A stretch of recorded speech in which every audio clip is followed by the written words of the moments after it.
ಧರ್ಮಸ್ಥಳದಲ್ಲಿ ನೂರಾರು ಶವಗಳನ್ನು ಹೂತಿಟ್ಟ ಪ್ರಕರಣ ಕೊನೆಗೂ ಕ್ಲೈಮ್ಯಾಕ್ಸ್ ಹಂತ ತಲುಪಿದೆ. 6 ತಿಂಗಳ ಹೈಡ್ರಾಮಾ, 4 ತಿಂಗಳ ತನಿಖೆ ಬಳಿಕ ಈಗ ಮೊದಲ ಹಂತದ ಚಾರ್ಜ್ ಶೀಟ್ ಸಲ್ಲಿಕೆಯಾಗಿದೆ.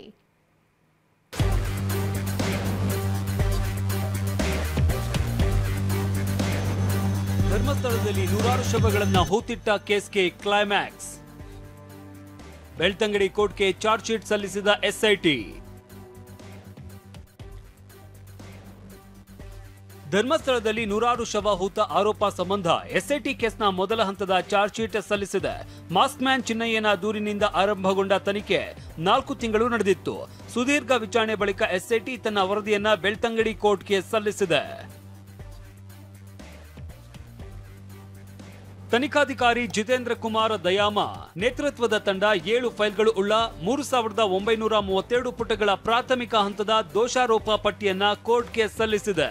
ಆರಂಭದಲ್ಲಿ ಚಿನ್ನಯ್ಯನ ಹೇಳಿಕೆ, ಮಹಜರು, 17ಕ್ಕೂ ಹೆಚ್ಚು ಜಾಗದಲ್ಲಿ ನಡೆದಿದ್ದ ಸಮಾಧಿ ಶೋಧ, ಆತನ ಸಂಪರ್ಕದಲ್ಲಿದ್ದ ಮಹೇಶ್ ಶೆಟ್ಟಿ ತಿಮರೋಡಿ, ಗಿರೀಶ್ ಮಟ್ಟಣ್ಣನವರ್, ಸುಜಾತಾ ಭಟ್, ವಿಠಲ್ ಗೌಡ ಹೀಗೆ ಎಲ್ಲರ ಹೇಳಿಕೆಯನ್ನ ಎಸ್ಐಟಿ ತನ್ನ ವರದಿಯಲ್ಲಿ ಉಲ್ಲೇಖಿಸಿದೆ.